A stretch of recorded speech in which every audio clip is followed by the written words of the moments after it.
comes with having a house full of kids. There's the bad kind, like season-ending injuries.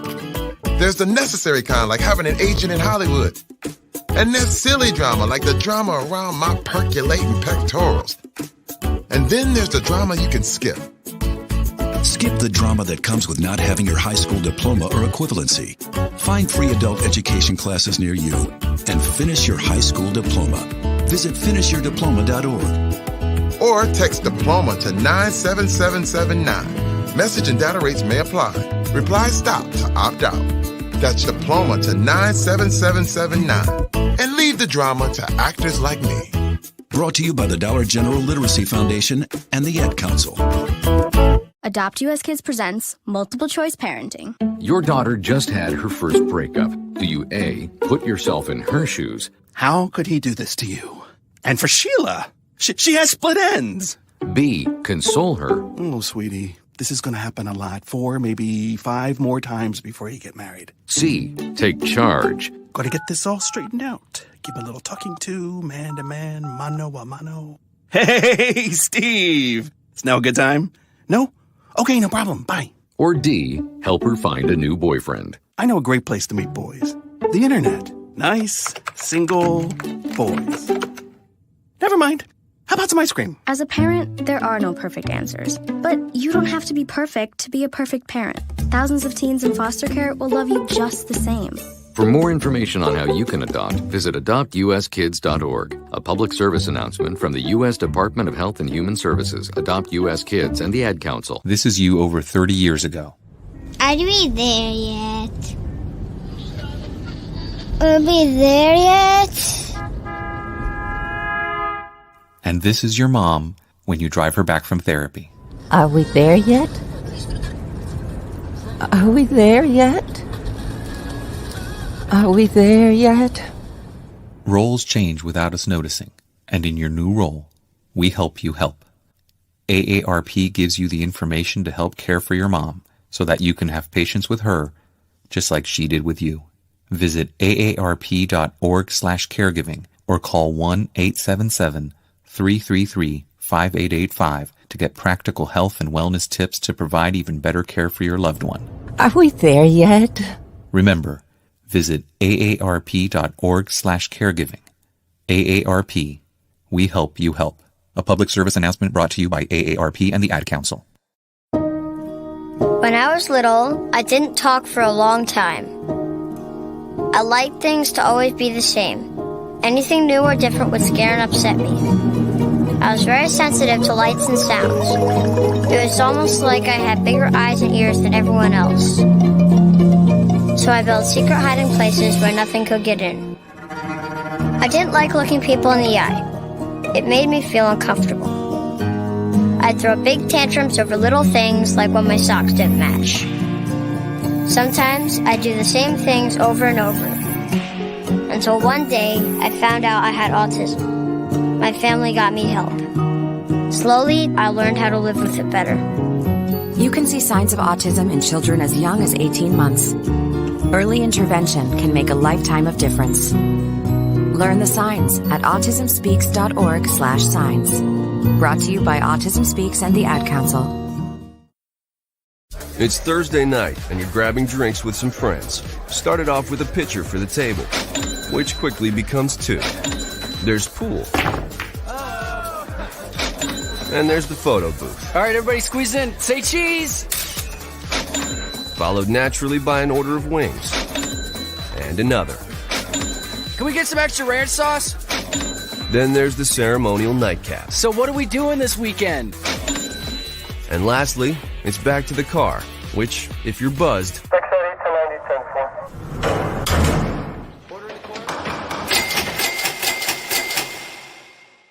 could be the most expensive night of your life. Getting pulled over for buzzed driving could cost you around $10,000 in fines, legal fees, and increased insurance rates. Nothing kills a buzz like getting pulled over for buzzed driving, because buzzed driving is drunk driving.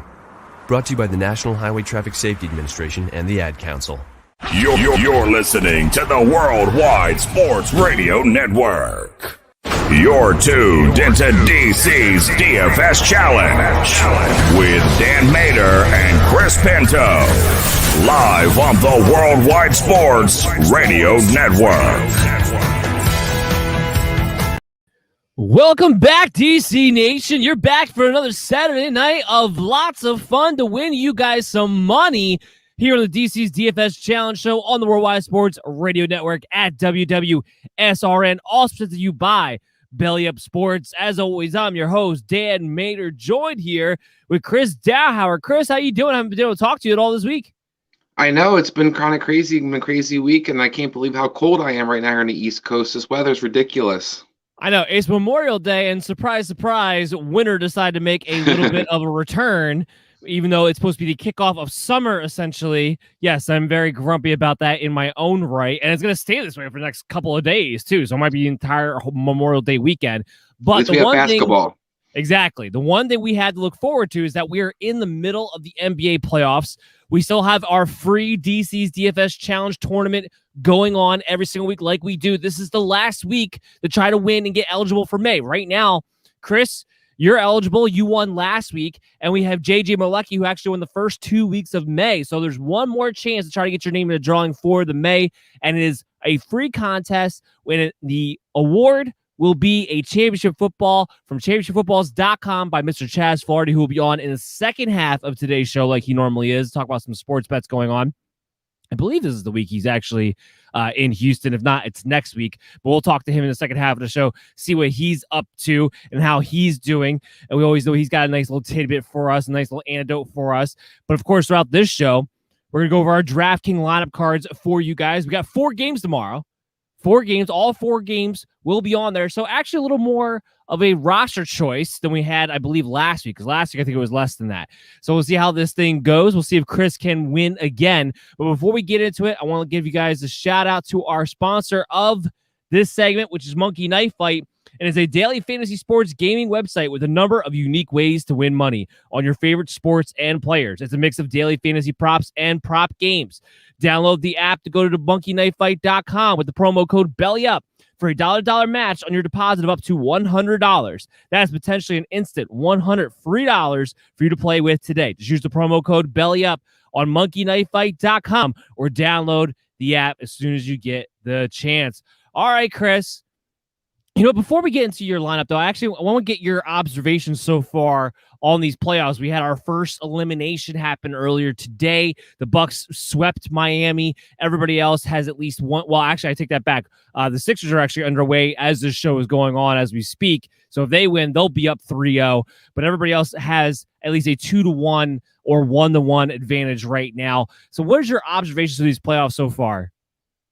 I mean, first of all, let's start off that Miami series. I thought Miami would at least show some kind of courage and some guts for that game. Had no that heart. Series. No heart. No heart series. at all. Yeah, Nothing I mean, that was left in the disappointing. tank, I should say. You know, we both thought that series would definitely go at least 6 or 7. I'm shocked that they just basically didn't show up any of the games, and Milwaukee looks like a true contender right now. And the other rest of the things I've kind of noticed is we had a lot of the underdogs started off well in the series, except for the Nets Boston series. Everybody else kind of stole a game or two at home on the road. And it's been kind of interesting to see teams trying to start battling back. The Lakers seem to find their stride a little bit against the Suns. Chris Paul injury is definitely a big key to that, I think. Yeah. And we've seen a lot of some interesting games lately. You know, that Boston game the other night was pretty interesting, where everybody thought Brooklyn was probably going to sweep, and the series was basically over. And then Jason Tatum was like, it's not. I'm not done yet. I was going to say, good old Jason Tatum, only thing giving Boston life right now. Really is. I mean, Kemba Walker's basically on one leg out there. They're all banged up too. Yeah. And it's been kind of crazy how Boston's still kind of hanging around in that series to a degree.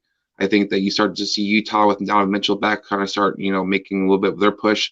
Memphis has still been in those games though. John Morant's balling his butt off, so it still could be an interesting series. And then at Denver Portland, I think it's just kind of that series just seems to be whoever's hot that night. I mean, right now it looks like Portland should have had that series early on, but now Denver seems to be in control of it. So it's really interesting how these series are kind of swaying back and forth. You see a lot of times the big players like Jonathan Randall, for example, for the Knicks, really hasn't been the factor I expected him to be. And then as a result, you see Atlanta maybe still in the series as well. I thought the Knicks would kind of pull that out, and maybe they won't. Yeah, agreed. The other one too, Dallas Clippers. I don't know if there's a luckier team than the Clippers right now with Dallas getting as banged up as they are. I mean, even Luka is going to be questionable for tomorrow, and I think there's a real chance that he does miss. I can't see it actually happening, but with the cervical strain, it's hard to really know until tomorrow's games. But yeah, for the most part, besides the Bucks Miami game series, obviously, and I think the Sixers are actually going to wind up sweeping Washington as well. For the most part, these series in the first round have been more competitive than I believe they normally speaking are in the first round, especially when you're talking about 2 and 7 seeds. I mean, don't look at the Phoenix Suns and the Lakers, which we knew that was going to be more competitive than generally speaking a 2-7 would because of the circumstances. But Boston putting up more of a fight than I expected him to, or should I say Jason Tatum putting up more of a fight than I expected him to. But it's been a fun playoff so far, and we're going to continue to try to win you guys some money because if you listened to us last week, or at least to me in particular, we definitely would have won you guys some money. While Chris beat me in DFS, I beat him on the bets. So that was kind of went back and forth there. However, Chris, go ahead and kick us off on the DFS DraftKings lineup that we have there for you. So while I am concerned about the Luka injury and it's going to change my lineup, I might substitute this player out, but I have Luka starting in my point guard position. I mean, the guy's been damn near unstoppable right now. Yeah, I mean, he's out there's a walking triple-double.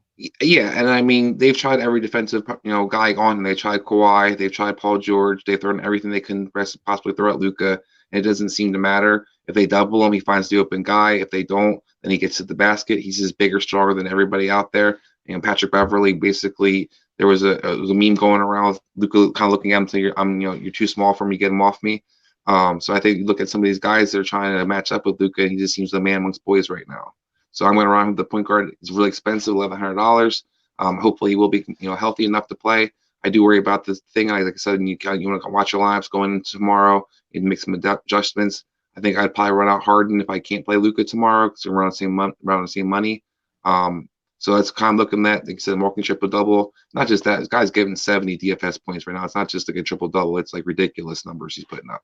No, absolutely agree. I'm a little more concerned about the cervical injury than you are, where even if he plays, I still expect him to be very, very good. I'm not trying to say that, but do I expect him to be elite Luka? No, I don't know if I expect him to be elite Luka. I actually steered away from him, which is the first time I've done that since Luka's been available for one of our DFS lineups myself. Yeah, I can't blame you for that. I mean, it is affecting more of his left arm, so he doesn't shoot with his left arm necessarily. And I think it's more of a thing of his tightness. I think if they can, massage it out and get it kind of loose, I think it'll be fine once he starts playing. It'll be the key is, like you said, warm-ups, kind of seeing how he's handling everything. No, I agree with that. Now, what'd you have the 2 guard? So the 2 guard, I went with Terrence Mann. I had to kind of save some money for the rest of my lineup, but I went around Terrence Mann because he's one of the few guys that's below $4,000 that actually does anything right now in the playoffs. There seems to really be slim pickings for some of the lesser players, especially the lower salary players, I should say. His guys didn't really do anything the first game, but the last 2 games he's had decent production. He's not scoring a lot, but he's getting a little bit of everything where he's getting like 6 points, 7 points, 5 rebounds, 4 assists or a couple steals here or there, a couple blocks the other night. So is a guy that, I'm not looking for a high ceiling necessarily, but I'm looking for a decent floor, maybe 15 to 20 points. But for my lineup, I'm trying to roll out there. I'm trying to get many stars as I possibly can in my lineup. So he kind of allows me to do so. What's his price tag again? He's $3,200. I'm sorry, not $3,200. He's $3,600. Right. So that's the point you're throwing out there. $3,600. All you're trying to do is get a guy who can get you maybe 20 fantasy points, call it a day, just to keep that floor so you can go ahead and spend money elsewhere. Not a bad strategy there. So you can go ahead and continue. So I also, at the small forward, while I'm saving some of that money, is I want to play Kawhi Leonard tomorrow. Whether Luka's healthy or not, to me, doesn't really matter.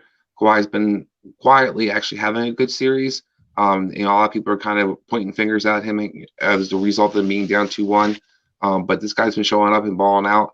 I think he's had back-to-back days of 50s, over 55 DFS points. So for around, I think it's $9,200. I think it's a pretty decent bargain for the guys out there. And it's a guy that I expect to have a big game again because he's one of the few guys for the Clippers right now scoring the ball.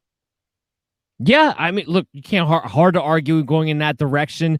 Kawhi Leonard against Dallas has been performing well. If the Clippers are going to tie this series up, Kawhi's going to have to take over at some point.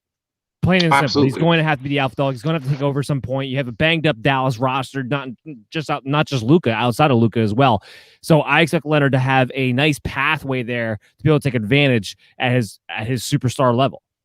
And one of the one interesting things about him is he's actually leading the Clippers in every major statistical category: most points, most rebounds, and most assists. So you're trying to get a guy who's going to have the ball mostly in his hands and be doing, have his hand in everything. I think it's a big reason why they're behind in this series, though, because I don't trust Kawhi Leonard with the ball in his hands at the end of the game. But DFS points, it doesn't matter. He's going to get all of it, so it doesn't. We're good. Exactly. There. At the small forward position, I'm also, like I said, saving some money because I wanted to go big. So I'm going with Kevin Durant at the small forward. KD had a nice game last game. I think he scored almost 56 or 60 DFS points. This guy's also a guy who can get you a triple double. He's playing a lot of center right now for the Nets because they have been banged up in the center position. They don't have who is their big man? Well, Blake's back, but they've been playing Blake at the center, but they lost. Who's the other? Jeff Green. They lost Jeff Green for the rest of the series. And as a result, they have kind of guys a big hole at the center. Blake's been playing the center position, but you see Durant getting more and more run there, and as a result, you see the rebounds up. You see the block shot opportunities up, and it's like I said, this is a guy who's also got capability to get you triple double. I expect him to have a big game. Basically, Boston has nobody can really match up with KD when he's on his game, and I think that he finally found his stroke the last game, so I think I expect him to continue. I also feel like it should be his turn. It was James Harden's turn the last game. I feel like it should be KD's turn this time. I think that's what you're going to kind of see with these guys as they rotate through. You can never argue with KD. It's all about how you build the roster around those three studs that you put out there, Luka, Kawhi, and KD, and how you're building out the rest of this team. Well, unless you kind of say he's taking turns with James Harden, but James Harden, had a huge game last game, but Kevin Durant still has 62 DFS points. So as the second fiddle, that's not too bad. At the center position, I ran out Tristan Thompson. Tristan Thompson's been getting most of the playing time at the center position. We talked about this. The first player we've had that's the same. I also have Tristan Thompson at the center position as well. Yeah, as we've kind of talked about during the regular season, the Nets are basically have Swiss cheese in the middle when it comes to whatever center they're matched up against, and you expect that center to have a big game. Tristan's been the guy who's been kind of benefiting. We saw her really into a really nice big game the first game, but since then has really begun the playing time. He's also questionable. There's some concerns about his, he'll be injured and he'll be even playing tomorrow or not. Doesn't really matter right now because Tristan's been kind of the guy who's been the key starter. He's had back-to-back over 30-point DFS points. He's had double digits in both points and rebounds. They've been running all doubles. Yeah, back-to-back double doubles. And what you kind of see with the Kemba injury, he's actually having the offense run through him a little bit more, so it gets you a chance to get some quick, easy, cheap assists here or there too as well. So I'm running Tristan Thompson $5,200. Nice value to me at the center position. Yeah, right now Robert Williams is actually considered more doubtful than questionable, so Tristan Thompson should have even more minutes possibly headed his way. He had 30 minutes last game, 25 minutes the game before that. I would be surprised if he didn't get over 30 minutes in this matchup here, which should give him all the opportunity in the world to have a very, very good DFS game. He's only $5,200. He's an absolute steal right now at the center position, given the matchup, given where he's at in the rotation. So Tristan Thompson to me is one of those free spaces when it comes to player positions right now, for sure. I agree. I'd rather you play him at center or the utility position. He's the guy you should definitely have in your lineup this week, I think, for the value. Especially, tomorrow. Yeah, exactly. So at the guard position, I have Alex Caruso. Caldwell Pope's not supposed to play tomorrow, or highly questionable about playing tomorrow. Caruso hasn't had a great series so far, but you do see him as the next guy kind of stepping up in line. He has a chance against the Suns to kind of be able to do a little bit of everything. I think the first game he played, he had 11 points, about 5 assists. Last game, he really had the ball in his hands very much to get the assists, but you're expecting a lot more playing time without Caldwell Pope out there. And I think that what I'm looking for, once again, like similar to Terrence Mann, I'm looking for guys decent floor, hoping to get that 15 to 25 DFS points tomorrow. This is a guy that can kind of do that for you. Yeah, agreed. This is another guy who's going to be really, really cheap, and you're going for that floor of about 20 fantasy points to keep the rest of your team in it. Yeah, and $3,900, like you said, he's nice floor for $3,900. At the forward position, I went with Cam Johnson for the Suns. You see the Suns kind of been banged up in the front court a little bit, and he's getting a little bit more playing time lately. If he has a guy who can knock down some threes, guy can get you some rebounds, he's going to be out there because he matches up well with LeBron. And I think that when you look at overall what the Suns kind of have firepower wise, with Chris Paul kind of being not on Chris Paul level, they need someone else to kind of step up to score. I think this guy has an opportunity with the minutes he's been getting to kind of fill up the stat sheet a little bit more for you. Once again, he's got a good floor. I think he's going to get you, at least 15 to 20 DFS points, but I think he's capable of more. Maybe get you from 28 to 30, and for $3,500, I think it's a decent play. He's got a shot to get hot. To your point, outside of Devin Booker, they don't have a lot of wing scoring that they can go to. Right now, it's Devin Booker and it's whatever DeAndre Ayton can give them because Chris Paul is not giving them really anything, frankly, at this point. So Cam Johnson is somebody they have to lean on to be the other wing scorer for the most part. So I like that shot there at $3,500. Yeah, and I think he plays, both the small forward and power forward position, so you get a chance to get some rebounds as well. And then finally, I went Nicholas Claxton at center position for my utility player. I talked about the Nets kind of their Jeff Green being out and banged up. Although KD's playing a lot center position, Claxton's getting a little bit of playing time. He's been getting solid playing time all through the series so far. I expect that to kind of increase as the series progresses, especially with Tristan Thompson having such nice games the last couple of games. Somebody's got to play some defense for the Nets other than just KD. So I expect him to be an opportunity to rebound, get you some blocks, and maybe get you some cheap points. Well, and that's to speak to DFS in general here when you're talking about the NBA, because with a guy like that, you're just trying to get guys who are in position to get maybe double-digit rebounds for that kind of a price tag. And you can get as many of those guys in your lineups, you automatically build yourself out to have a very, very high floor, and you just have your big pieces hit in order to give you that higher end ceiling. So that's kind of what you're looking at doing there. I like to do that to utility position as well. It's usually one of two ways. I either want to get some guys who are going to give me rebounds, or I want to get guys who have the opportunity of which to get hot. So I like your lineup there. Very nicely done. We actually only shared one player, so this will be interesting to go through as we go through this. But instead of Luka, I went back to LeBron here at my point guard position. Save a little bit of money there compared to Luka because he's $11,100. LeBron is only $9,700. And here's an interesting thing about LeBron is that physically he looked probably a little bit out of sorts, I would say, still not quite back to his normal self, even though they won that game on Thursday where he still had 41 fantasy points. And I think he played well. It was going to wind up being his worst game of the series. They're coming back. They're going to be back in LA again tomorrow. AD is a little bit questionable. There's going to be more falling on the shoulders of LeBron James in that game tomorrow. I believe that's tomorrow afternoon. Yes, tomorrow afternoon at 3:30, that game. So obviously, you can never go wrong with LeBron, but I think he's in a situation where I can see him putting up a high-end type of triple-double in this game. I think he can match up to a Luka, which is why I take him at $9,700 rather than a Luka there. Yeah, I mean, I think it's not a bad chance. My only thing for me why I didn't go with LeBron myself personally was just because so far he hasn't really had that big series game. He's been kind of getting by just having his finger in everything. He's rebounding, scoring. He's getting assists, but it's not something where he's not scoring 60 or 70 DFS points. He's getting between 40. I think his hype been so far like 49, I think it was. So I think that's kind of why I didn't really want to spend the money on him, but I definitely understand what you're talking about, especially if AD's out. I think the complete load falls on him if AD doesn't play or is even questionable to a degree where he's not producing out there.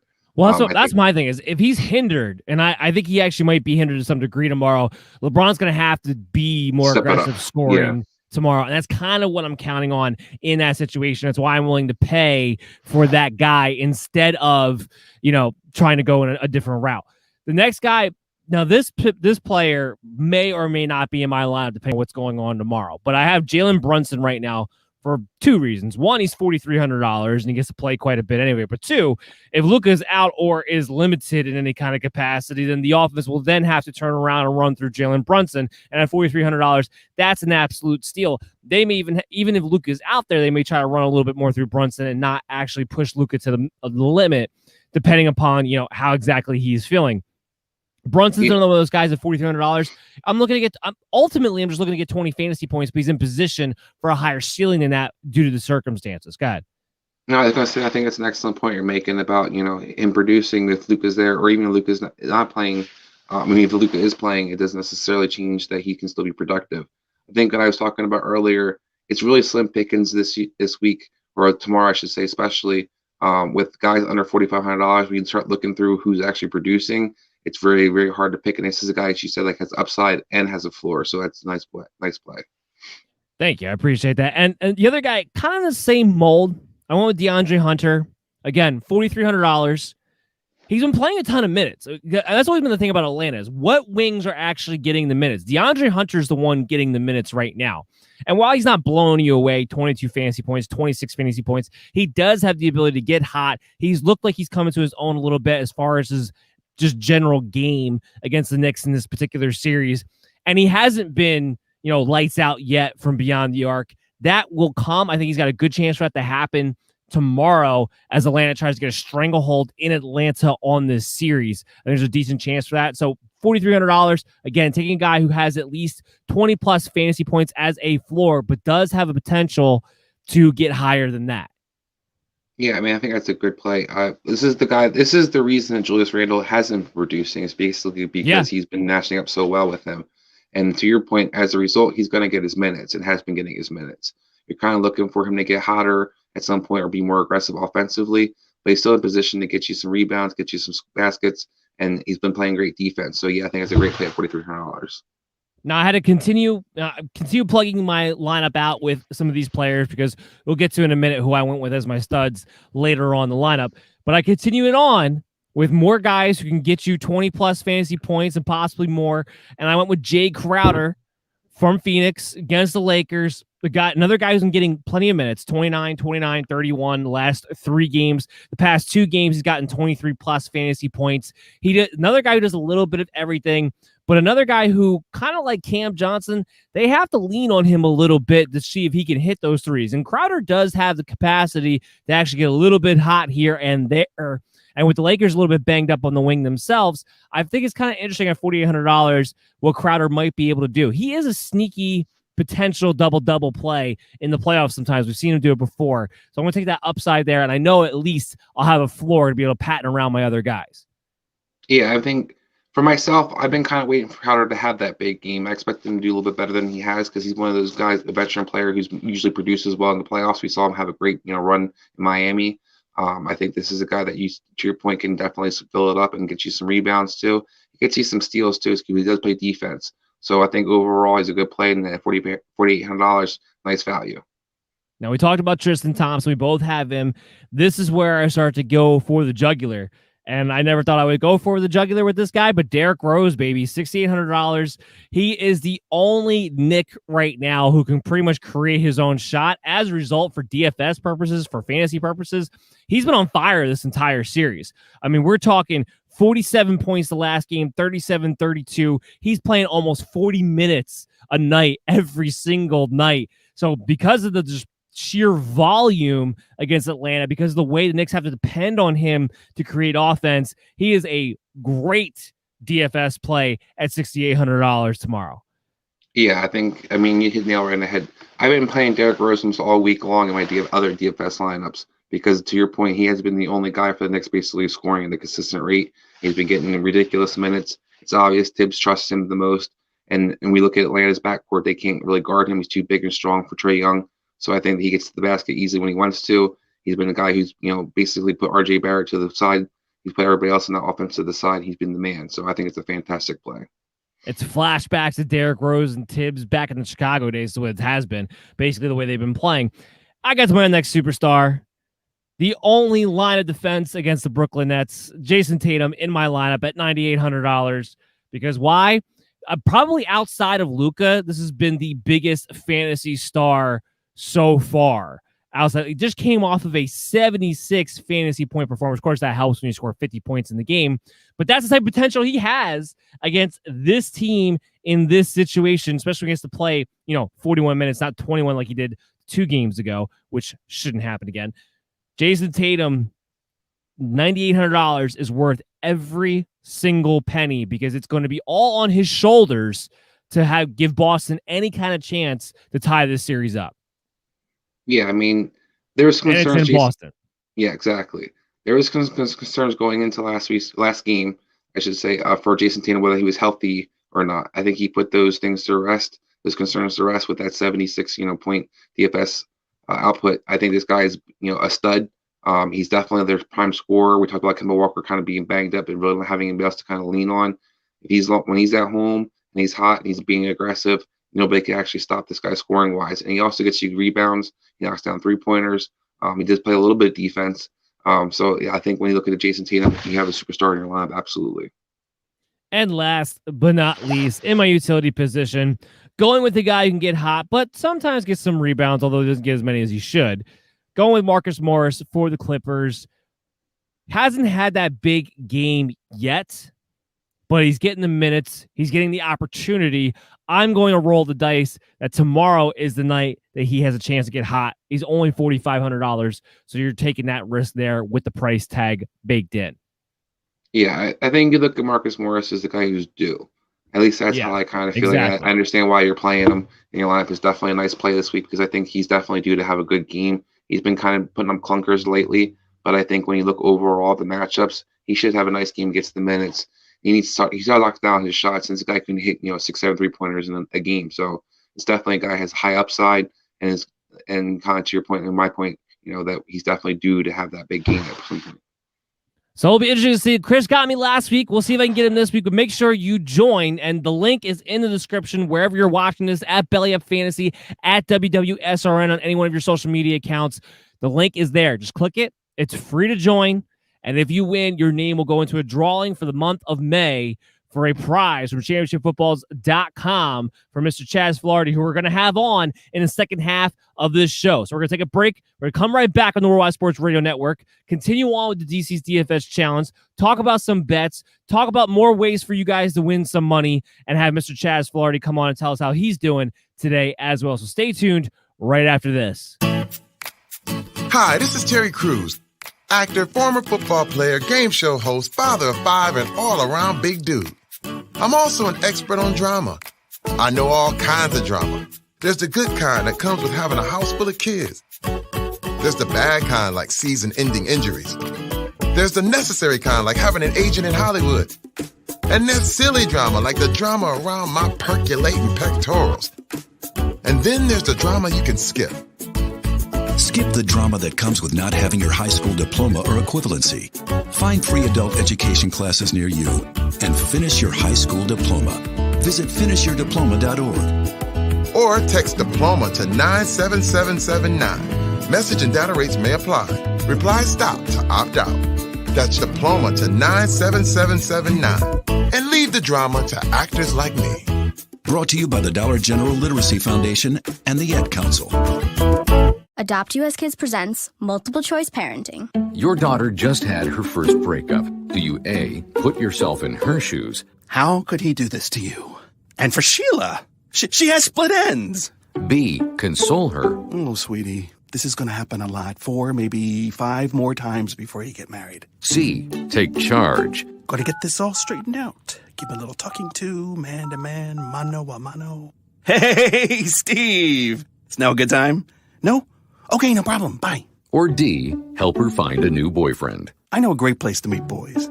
The internet. Nice, single boys. Never mind. How about some ice cream? As a parent, there are no perfect answers. But you don't have to be perfect to be a perfect parent. Thousands of teens in foster care will love you just the same.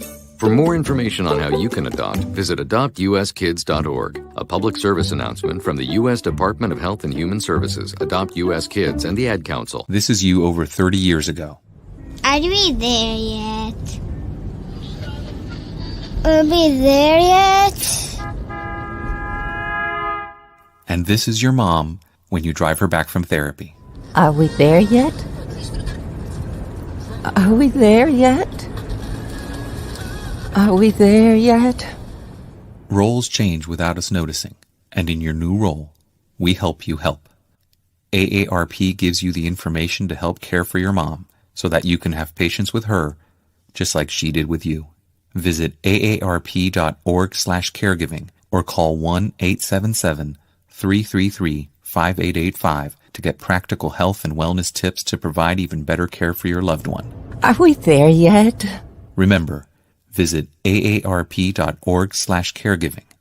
AARP, we help you help. A public service announcement brought to you by AARP and the Ad Council. It's the Worldwide Sports Radio Network. This is DC's DFS Challenge on the Worldwide Sports Radio Network. Hi, this is Terry Crews.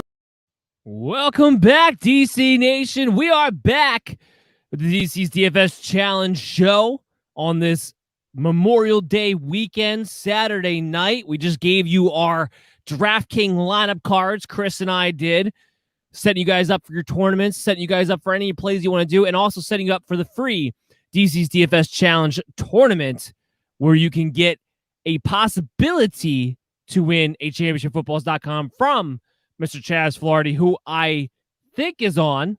It's spinning. I'm not really sure what's going on. So, Chaz, round and round. If you can hear us, what I'm going to try to have you do is back out and see if you could back in again, and we'll cover for you until you're able to do so, because right now I cannot hear nor see you in any capacity, but I want to let people know that Chaz is trying to get on as we probably speak. cashing tickets right now.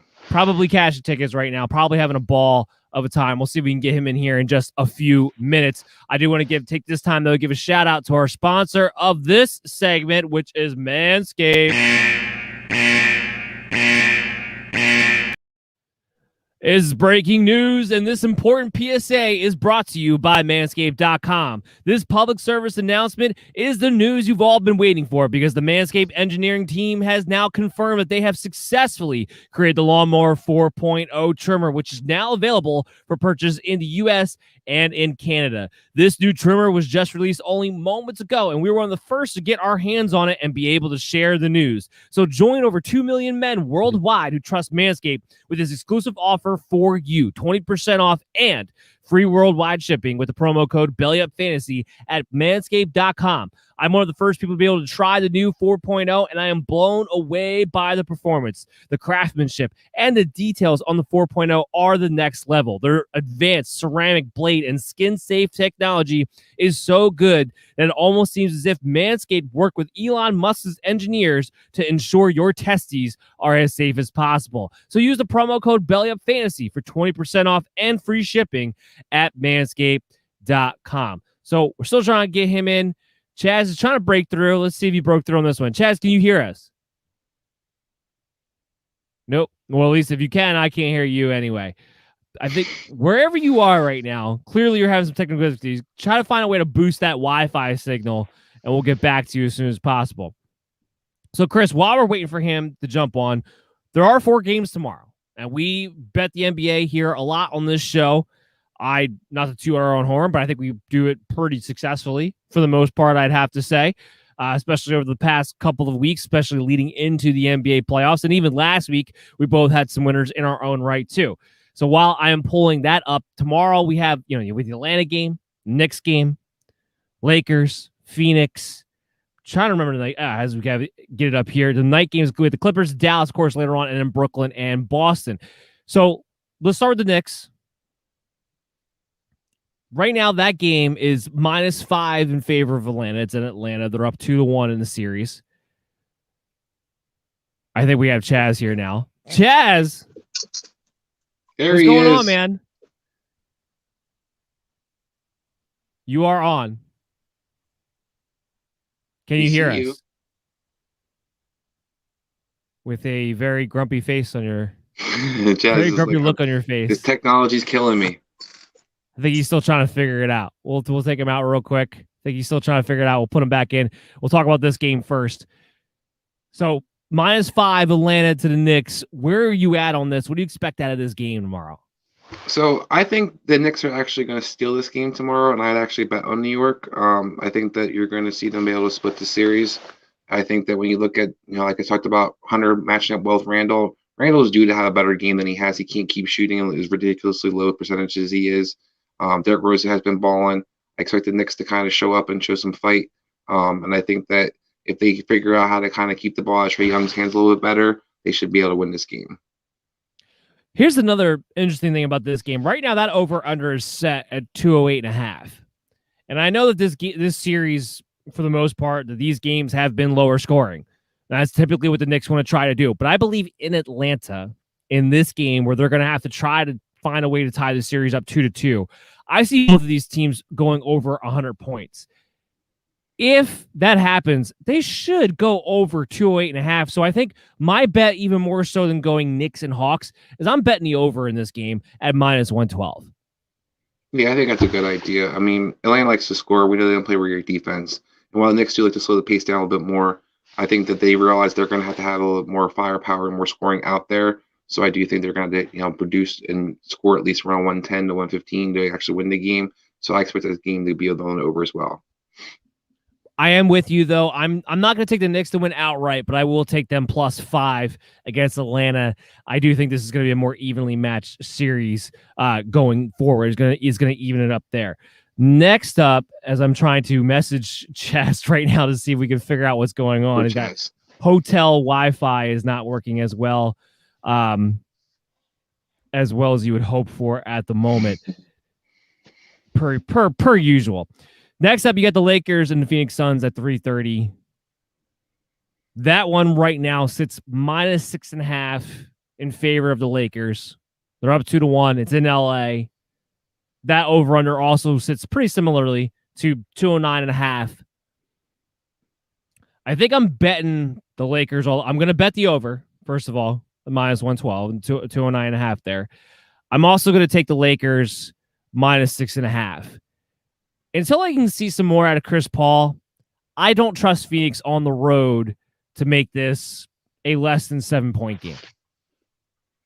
Yeah, I mean, my only concern would be his AD's health as well. I think Lakers definitely need AD to be productive out there. I'll agree with that as well. Yes, that is something we would definitely have to watch going into this game. If AD's out or it looks like he's going to be hindered in some capacity, then I probably just stick with the over, and I don't bet the line either way. Yeah, I like the over bet definitely. Like I said, I'm a little bit concerned with the AD thing, just in case you don't want to make sure he's out there, because we don't want him to become a jump shooter again. We see them being more productive when he's aggressive. When he's not being aggressive, he's been kind of struggling. So has Lakers as a result. Yeah, he's been too passive. I know he's probably not 100% in basketball shape at the moment, and that probably has a lot to do with it.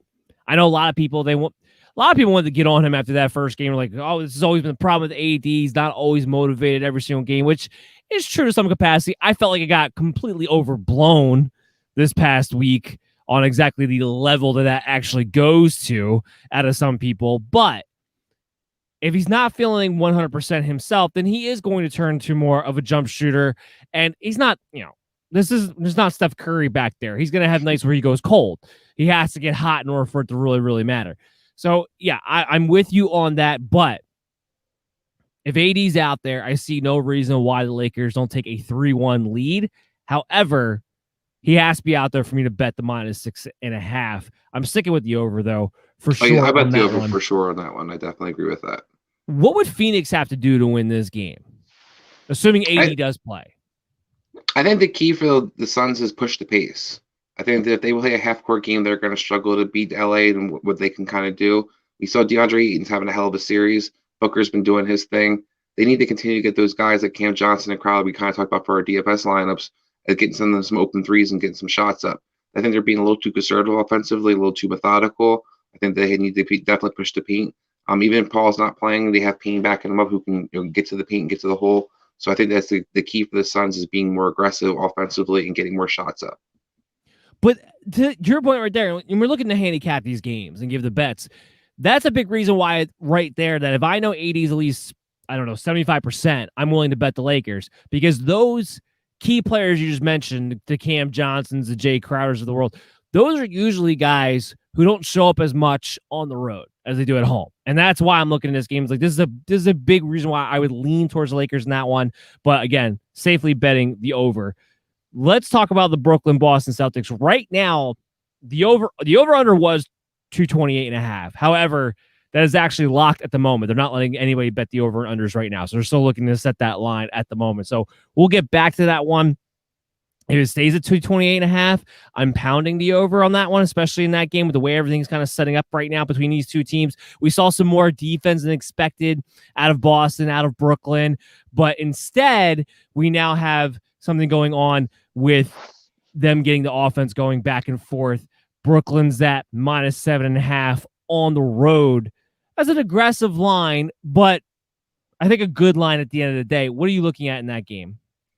Yeah, I mean, that's a game I'm kind of not touching, to be honest. I think that I really have no idea how that game's going to go. I think when we look at Brooklyn, they should win that game. The line sounds fair. Sounds like a decent line. But as we kind of saw, Boston at home has a little heart. The Miami seems to have at home. So that they showed up and they played hard. But I don't think, overall, I think that's had more firepower and in theory should definitely win this game. They should win the game. I think they should win it big. I mean, honestly, I think they should win by at least double digits. Because you look at Boston's scoring capacity, they just don't really have the firepower to match up if it comes down to it. If Kemba can't play, then I'm with you. If Kemba plays, I think Boston can keep this within 10. So that's where it'll be tough. That's where I'm going to be more interested to see where this over-under line winds up being opened back up again than I think that at the line. But here's what I would do tomorrow. I would parlay Brooklyn and the Clippers just winning outright. And I would take that as my parlay bet of the night. Because I do feel very, very confident that Brooklyn wins. And I feel very, very confident that the Clippers win tomorrow, actually. Not something I say very often. And you're going to win quite a bit of money on that if you take them to win outright, because they're minus 159 just to win the game. They're only minus 3.5 at the line.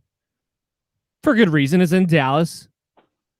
But Porzingis has been missing. Luka's banged up. I can't trust the guys of the role players of Dallas right now. And the Clippers, the last game, finally looked like the bell went off in their heads. Like, hey, you know what? We got to start playing with some urgency. And he saw it. It was noticeable. What do you think about that game at minus 3.5 for the Clippers on the road? Over-under set at 220.5. So I understand what you're talking about, and I've been wanting the Clippers. I keep thinking the Clippers are going to bounce back and show some heart. That even the game they won the other night, I just feel like they lack the firepower with Dallas. If Luka's completely banged up or out, that changes my story completely. But if he's out there and he's playing, he's able to be productive, I actually think Dallas has more firepower. Tim Hardaway Jr. has actually showed up in this series and been a threat, a legitimate scoring threat. When you look at the Clippers right now, who is that third scorer? They haven't had one consistently. That's pretty much just killing them. Paul George is having a decent series, not great series, but decent series. Kawhi talked about is having a great series. It's nobody else is doing anything for the Clippers. Now, if Morris steps up and has a good game, then I think the Clippers can definitely win. But you look around, Beverly's not doing anything. Jackson's been kind of hit or miss. Rondo hasn't been playoff Rondo yet. The Clippers, when overall, haven't been playing Luke Kennard really, or Luke Kennard very much. They haven't really had any shooters out there. And I think that's kind of hurting them right now, why Dallas is kind of playing free and late. And Porzingis hasn't shown up. So if Porzingis has even a decent Porzingis game, then I think that the Dallas actually should pull this game out. If Dallas pulls this game out, they would have a 3-1 commanding lead, which means they should win the series. So let's follow those thoughts real quick, Chris, because right now, if you want to bet the series winner in that one, Dallas is minus 108. That's excellent odds for just picking them to win the series. Yeah. So is that what you would do? You would double down and say Dallas is a good shot to win tomorrow, and then you would take them to win the series, because that's two bets you can make tomorrow and really be able to capitalize. I would. I think that right now Dallas seems to be on a different trend than the Clippers have been. The Clippers seem to be kind of still finding themselves for some reason, even though they've been together for almost 2 years. While Dallas seems that they kind of coasted through the regular season, especially to the end. And now that they're in the playoffs, they expect to be winners. They expect to kind of, Luka's balling out of control. I think that in general, the whole Dallas team's been preparing for the playoffs a lot of ways, where I think that right now they could smell it. They have a home game. I think they're going to be able to pull it out and win this series. So, and here would be my advice. If that's something that you want to bet on, you have to bet on this game. You have to bet on Dallas winning the series before that game tomorrow takes place. Because if they win in the 3-1, get in now. The odds will go through the roof. If you want to see the chance of the Clippers win, they tie the series up 2-2. It might be even better odds for Dallas, but I would bet this before that game happens, because it goes up 3-1. It's going to be a complete stranglehold, which will be a totally different story. I am not as confident as you are. Obviously, I do think the Clippers win tomorrow. But I am going to make the bet for Dallas to win the series. So I do think that winds up happening as well. It's a good bet to make. The other one, Denver, minus 103 right now to win the series. A little better odds in Portland. We kind of mentioned a little bit when we talked about our DraftKings lineup cards. Right now, they're the ones with the momentum after the last game.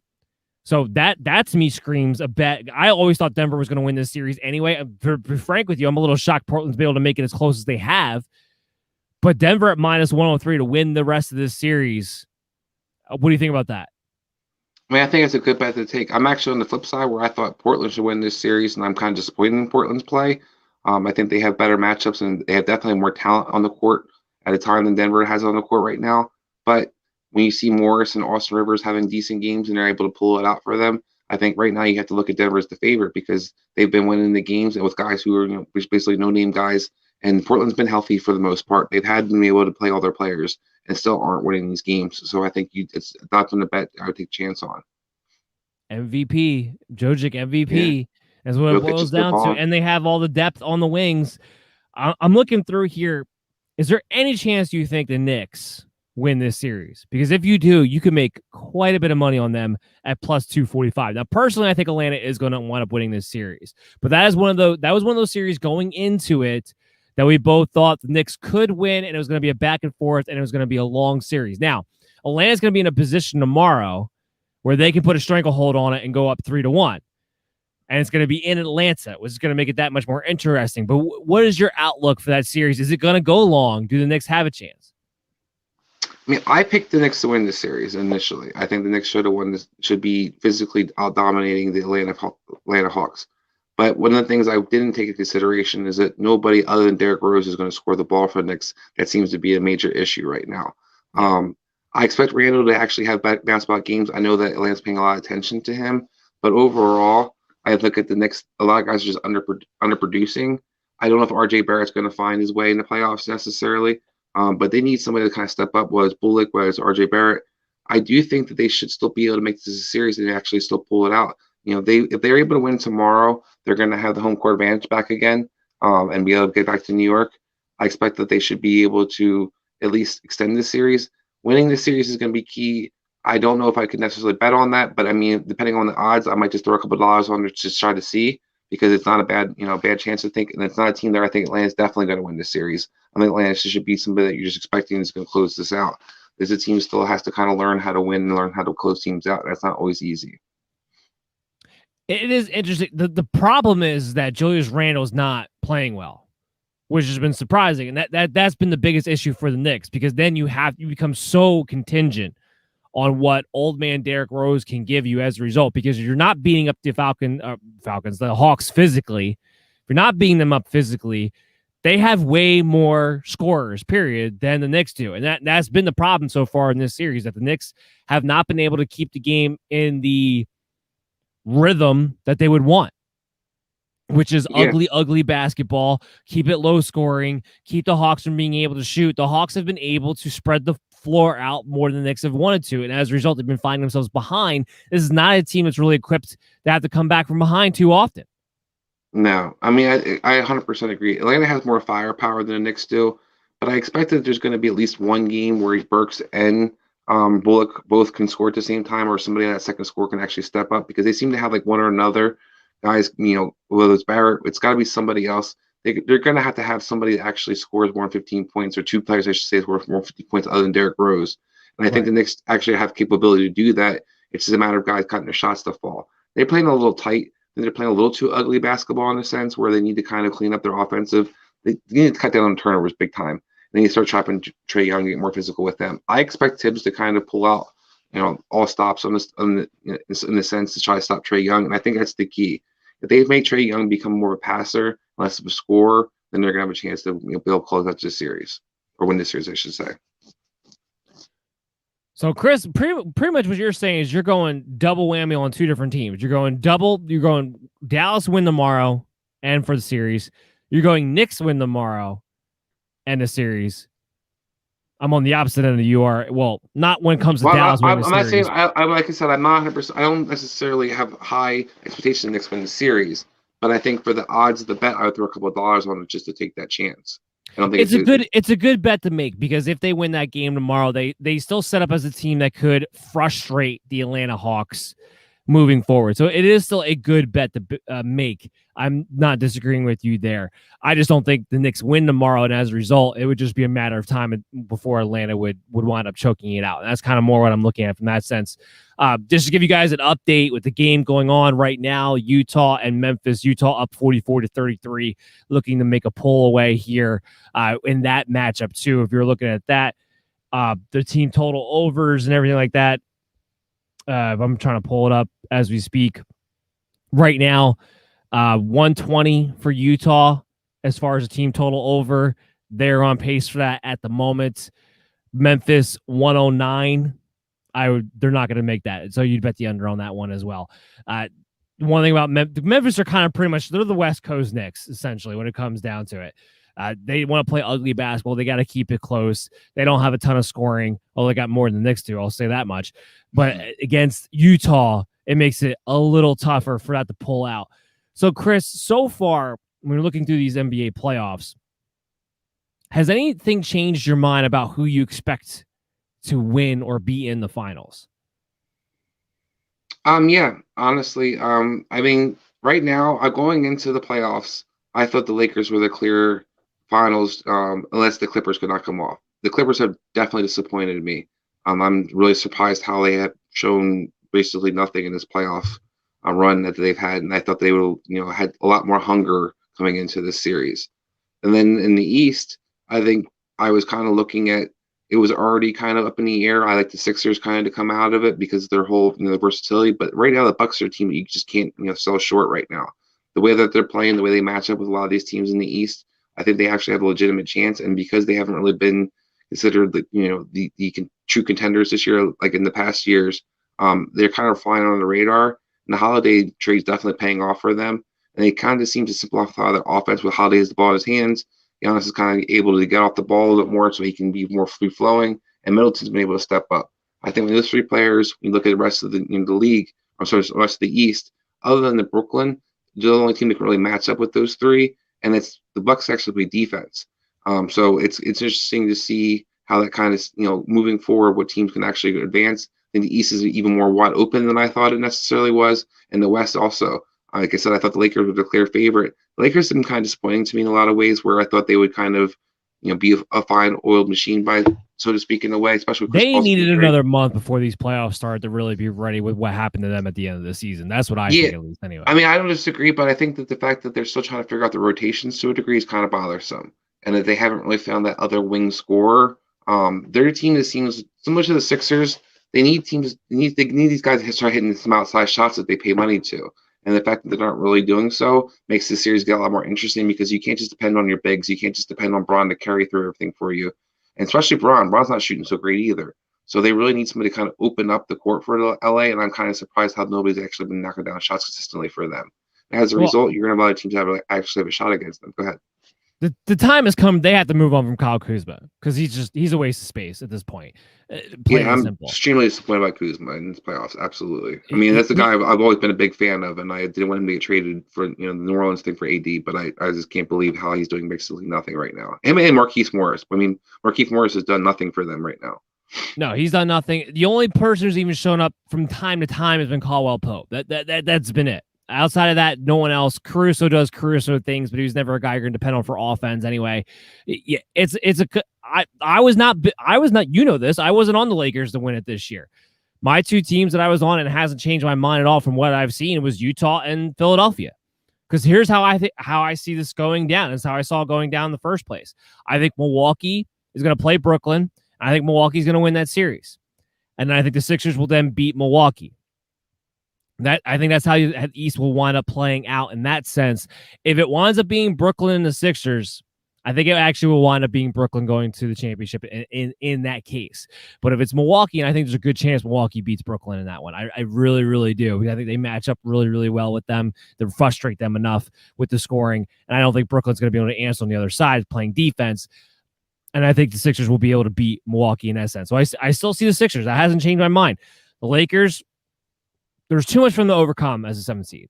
Plain and simple. The deepest team, especially since Denver's had the injuries that they've had in the West, is Utah. Period. They just are. And they have talent all throughout. They can play any style of basketball. They can play fast paced. They can slow it down. They can play defense. They can hit their shots, especially with Donovan Mitchell back just in time, getting back to the top of his game. Nothing's changed my mind. And I have a good amount of money riding on the Sixers in Utah, making it to the finals as well. And I'm feeling pretty good about that, not just based on what we've seen out of them, but based on what we've seen out of the other teams surrounding them in both the East and the West right now. The only team I'm worried about especially when it comes to the East, that we haven't seen their best ball yet would be Brooklyn. I don't know if we've seen the best ball out of Brooklyn yet. That would be my only question. But I don't think they can play defense against Chris Middleton and Drew Holiday. And I think those guys physically match up with them. And Giannis can physically match up with a KD, which a lot of teams can't say. And the Sixers, on the other hand, I think they match up, talent and wing-wise with Milwaukee a lot better, because I think they play that same style of ball, play ugly basketball. And I trust Doc Rivers as a coach more than anybody in the East right now. So I don't know what you have to say about that. I mean, I hear your points. I think the thing the Sixers have to show me is that they can knock down outside shots still. For them playing, that's going to be an Achilles heel. Yes. Yeah, them playing Washington to me hasn't really tested anything, because I think they're the perfect matchup to destroy Washington, because they can throw Simmons on Westbrook. Really, Washington doesn't have the firepower to actually hang with them. They don't have the bigs to kind of hang with them. While you look at these other teams, Brook Lopez to me is a huge X factor. He's having a decent playoff run. He had end of the season and pretty much a nice little run. He can knock down shots. He's big enough to kind of clog up the middle. He can block shots too. I think that's where I think that Milwaukee has a little bit more versatility where they can present out there, especially offensively and defensively against certain teams. Where the Nets, like we talked about, Blake Griffin is not going to be able to stop Brook Lopez. No. I think they have a really hard time matching it with some of those guys when it comes to bigger guys. But he can stick in Embiid. And when you get Embiid shut down, you can see the Sixers actually how much they struggle to score. Tobias Harris is a great player, and he can be one of their offensive threats. But other than Tobias, you really have nobody else that can really create their shot or score at a consistent pace. Seth Curry's been kind of banged up. They keep expecting him to kind of, he'll still gut it out and be out there and expect. But I haven't really seen Seth Curry have a great series yet. Danny Green hasn't had a great series yet. They need somebody to start knocking down shots on a consistent basis. No matter how great Coach Doc is, that's kind of caught up when he was in the Clippers when they couldn't shoot from the outside. They need somebody, especially in the East, they're not outscore teams. They can't just play defense against the Eastern teams. Well, and the other key, too, and you started to see it a little bit more the last two games, Ben Simmons has to be aggressive. Plain and simple. He has to be aggressive. He has to take advantage of the fact that if you're going to play that point position at your size, post the guys up. And for somebody, please, for the love of God, teach that man how to get a hook shot. If he gets a hook shot, it's game over. Like, you're not going to be able to stop him. But as long as he continues to be aggressive offensively and he can generate offense by pushing the ball up and getting to the hole and doing that, that's where the other key comes from, too. I want to talk about Milwaukee for just a couple minutes here because I don't want to sell these guys short. Because coming into the NBA playoffs, all I heard was, is this going to be the same Milwaukee team? Is this going to be the same Milwaukee team? And I'm like, no, this is a different team. With getting Drew Holiday, getting guys like Brook Lopez, they have more versatility, more ability to get more scoring from different places than they've ever had. And that's always been the Achilles heel. Talk about the Sixers, Achilles is going to be outside scoring. Before it was, if you didn't have Chris Middleton hitting his shots, they were in trouble. That's no longer the case. It doesn't all have to be Chris Middleton anymore. That's the big key difference for the Milwaukee Bucks. I don't want to sell them short, and that's a big reason why I keep saying I think they can beat Brooklyn in a series. Yeah, and I think also you don't want to sell it short that with Giannis not having to be the point center in a sense for the Milwaukee, right. All you had to do is keep Giannis out of the paint and you beat Milwaukee. That's kind of all you had to do. Now you have to keep multiple guys out of the paint, including Drew Holiday, who's been, you can't guard both those guys and keep them out of the paint. So I think that's where the key to me is you can't just focus all your attention on Giannis like you could in the past.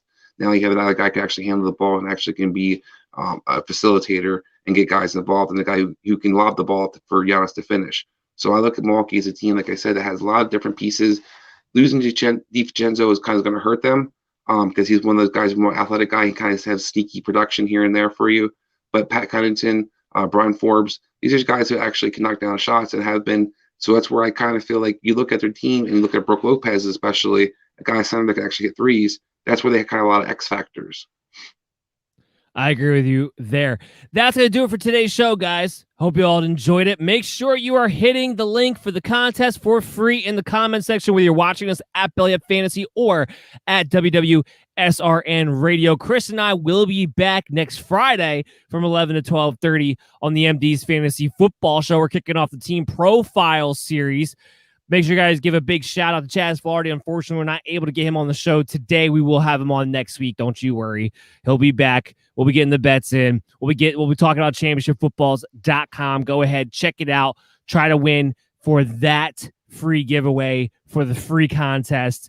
I'm Dan Mader. You can follow me at BellyUpMDFF Show. You can hit up Chris there as well. We'll be back real soon and see you guys again next week for another edition of DC's DFS Challenge Tournament Show.